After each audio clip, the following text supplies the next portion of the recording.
നമസ്കാരം. പയ്യന്നൂരിൻ്റെ വിശേഷപ്പെട്ട ഒരു പലഹാരമാണ് ഈ എപ്പിസോഡിൽ ഞാൻ നിങ്ങൾക്ക് പരിചയപ്പെടുത്തുന്നത്. അത് മറ്റൊന്നുമല്ല, പയ്യന്നൂരിൻ്റെ സ്വന്തം അരിമുറുക്കാണ്. ഞങ്ങളുടെ നാട്ടിൽ നുറുക്ക് എന്ന് പറയും, പക്ഷെ ശരിക്കും മുറുക്കാണ് യഥാർത്ഥ വാക്ക്. ഒരു കാലത്ത് അപൂർവം ചില കുടുംബങ്ങളിൽ ഉണ്ടാക്കുകയും നാട്ടിലെ ചില ചന്തകളിലും ഉത്സവപ്പറമ്പുകളിലുമൊക്കെ വിൽക്കുകയും ചെയ്തിരുന്ന ഈ അരിമുറുക്ക് വലിയ രീതിയിൽ കേരളത്തിനകത്തും പുറത്തും കച്ചവടത്തിൻ്റെ ഭാഗമായി വിൽക്കുകയും ജനങ്ങൾ വാങ്ങിക്കുകയും വന്നിപ്പോൾ കടൽ കടന്ന് വലിയൊരു വ്യവസായമായി മാറുകയും ചെയ്ത ഒരു കാഴ്ചയാണ് എനിക്ക് മുന്നിലുള്ളത്. അതുകൊണ്ട് തന്നെ പയ്യന്നൂരിൻ്റെ ഏറ്റവും പ്രിയപ്പെട്ട, ഏറ്റവും വ്യത്യസ്തമായ, വളരെ ടേസ്റ്റുള്ള അരിമുറുക്കിൻ്റെ വിശേഷങ്ങളാണ് ഈ എപ്പിസോഡ്.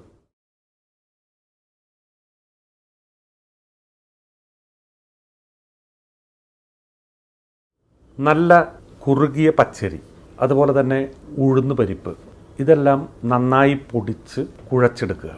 അതിൻ്റെ കൂടെ എള്ളും ജീരകവും ഒക്കെ നമ്മൾ ചേർക്കും. എന്നിട്ട് ഉപ്പ് വെള്ളത്തിലാണ് ഇത് മൊത്തത്തിൽ കുഴച്ച് ഒരു പേസ്റ്റ് പരുവത്തിലാക്കുന്നത്. ഒരു പ്രത്യേകതരം അച്ചുണ്ട്. ആ അച്ചുകൊണ്ട് നമ്മൾ വൃത്താകൃതിയിൽ വളച്ചെടുക്കുന്നതാണ് ഈ മുറുക്ക്. നമ്മളതിനെ നുറുക്ക് വളക്കലെന്നാണ് പറയുക. അത് വളരെ ശ്രദ്ധയും ഏകാഗ്രതയും ആവശ്യമുള്ള ഒരു ജോലിയാണ്. എന്നിട്ട് അത് വേവിച്ച് വറുത്തെടുക്കുന്നത് വനസ്പതി പോലുള്ള എണ്ണകളിലാണ്. മുമ്പൊക്കെ വെളിച്ചെണ്ണയിലാണ് ഇത് ഉണ്ടാക്കാറുണ്ടെങ്കിലും നമുക്കറിയാം, വെളിച്ചെണ്ണയിൽ ഉണ്ടാക്കുന്ന പലഹാരങ്ങൾ 2-3 ദിവസത്തിൽ കൂടുതൽ കഴിയുമ്പോൾ അതിനൊരു കാറിച്ച സംഭവിക്കുമല്ലോ. അതിന് പിന്നെ അതങ്ങോട്ട് ഉപയോഗിക്കാൻ പറ്റാത്തൊരവസ്ഥ വരും. അതുകൊണ്ട് മറ്റു തരം എണ്ണകളിലാണ് അത് ഉണ്ടാക്കി വരുന്നത് ഇപ്പോൾ. അങ്ങനെ വറുത്തെടുക്കുന്ന ഈ അരിമുറുക്ക് വളരെ ടേസ്റ്റുള്ള, എന്താ പറയുക, വളരെ രുചിയുള്ള ഒരു പലഹാരമാണ്.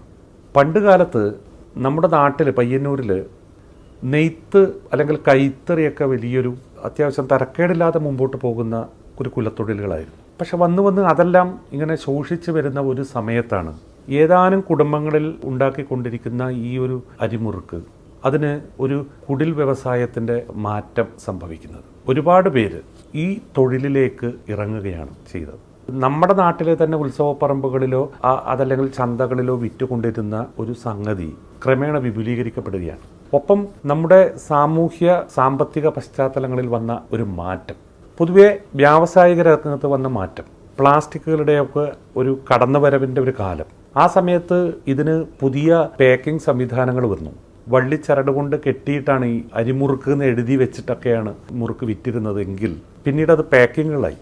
അങ്ങനെ പാക്ക് ചെയ്തിട്ട് നാടിനപ്പുറത്തേക്കും ഇത് കയറ്റി അയക്കുന്ന ഒരു അവസ്ഥ വന്നു. കേരളത്തിൽ മിക്ക നഗരങ്ങളിലും ഈ പയ്യന്നൂർ മുറുക്ക് നിങ്ങൾക്ക് വാങ്ങാൻ കിട്ടും. എറണാകുളമായാലും തൃശ്ശൂർ, പാലക്കാട്, അതുപോലെ തിരുവനന്തപുരം ഒക്കെ ഏറ്റവും നന്നായിട്ട് വിറ്റ് പോകുന്ന ഒരു പലഹാരമാണിത്. ഇന്നിപ്പോൾ ഇതെല്ലാം കടന്നിട്ട് ഇത് വിദേശങ്ങളിലേക്ക് കയറ്റി അയക്കുന്ന ഒരു ഘട്ടം വന്നു. അതിപ്പോൾ ഒരുപാട് കാലമായിട്ട് വിദേശ നാടുകളിൽ ഇത് എക്സ്പോർട്ട് ചെയ്യുന്നുണ്ട്. അപ്പോൾ ഇതിലൂടെ സംഭവിച്ച ഒരു കാര്യം, ഒരു ചെറിയ കുടിൽ വ്യവസായം നല്ല വരുമാനമുള്ള ഒരു വ്യവസായമായിട്ട് മാറുകയും ഒരുപാട് പേര് ഇതുകൊണ്ട് ജീവിക്കുകയും ചെയ്യുന്ന ഒരവസ്ഥ പയ്യന്നൂരിലുണ്ട്. ഇതുകൊണ്ട് ഒരുപാട് പേര് സമ്പന്നരായിട്ട് മാറിയിട്ടുണ്ട്. ഈ മുറുക്ക് പയ്യന്നൂരിൻ്റെ സാധാരണ ജനജീവിതവുമായിട്ട് വളരെ ബന്ധപ്പെട്ട് കിടക്കുന്ന ഒരു പലഹാരമാണ്. പയ്യന്നൂരിൻ്റെ മുറുക്ക് അത് ഒന്ന് വേറെ തന്നെയാണ്. അതിൻ്റെതായ ഒരു രുചിയും അതിൻ്റെതായ ഒരു ഗുണവും ഒക്കെ ഉള്ളൊരു ആഹാരമാണത്.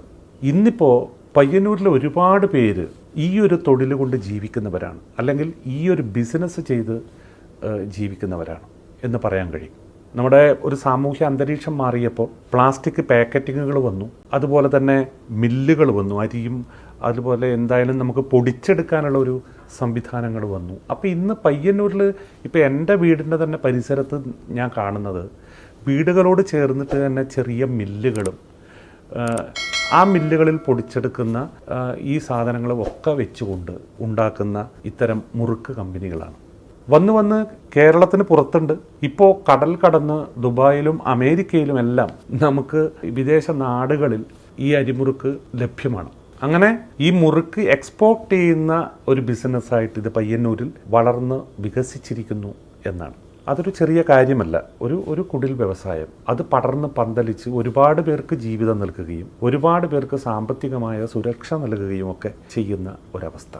അപ്പോൾ മറ്റ് നാടുകളിൽ ഇരുന്ന് ഈ അരിമുറുക്ക് കഴിക്കുന്നവരുണ്ടെങ്കിൽ ശ്രദ്ധിക്കുക, ഇത് പയ്യന്നൂരിൻ്റെ ജനജീവിതവുമായി വളരെ ബന്ധപ്പെട്ട് കിടക്കുന്ന ഒന്നാണ്. അതുതന്നെയാണ് ഈ എപ്പിസോഡിൽ ഈ അരിമുറുക്കിനെ, പയ്യന്നൂരിൻ്റെ സ്വന്തം മുറുക്കിനെ ഞാൻ പരിചയപ്പെടുത്താനുള്ള കാരണം.